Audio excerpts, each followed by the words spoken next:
Thrissur പാലിയക്കരയിൽ rural dance of സംഘത്തിന്റെ വൻ കഞ്ചാവ് വേട്ട. ഒഡീഷയിൽ നിന്നും ലോറിയിൽ കടത്തിയ 124 കിലോ കഞ്ചാവ് പിടികൂടി. 4 പേർ പിടിയിലായി.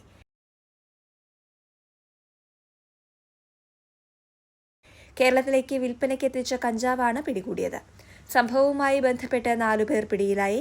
എറണാകുളം ആലുവ സ്വദേശികളായ ആഷ്ലിൻ, താരിസ്, തൃശൂർ ചേരുംകുഴി സ്വദേശി ഷിജു, പാലക്കാട് ചെർപ്പുളശ്ശേരി സ്വദേശി ജാബിർ എന്നിവരാണ് അറസ്റ്റിലായത്. ചാലക്കുടി ഡിവൈഎസ്പിയുടെ ഡാൻസ് ഓഫ് സംഘവും പുതുക്കാട് പോലീസും സംയുക്തമായാണ് പ്രതികളെ പിടികൂടിയത്.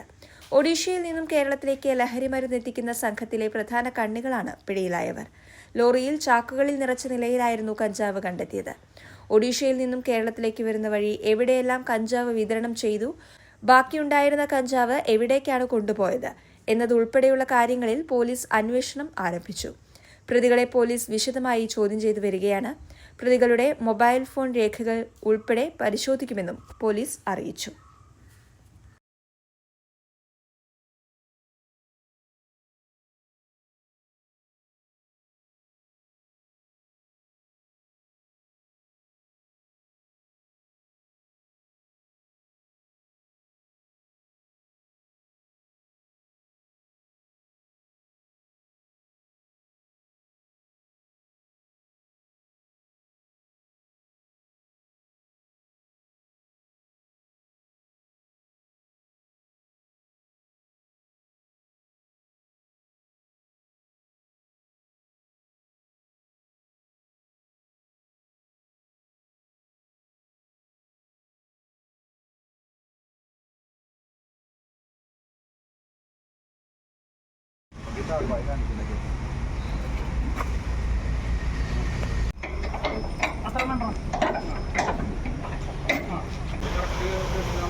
തകൊണ്ടോ കടത്തൽ കുടിക്കാലോ.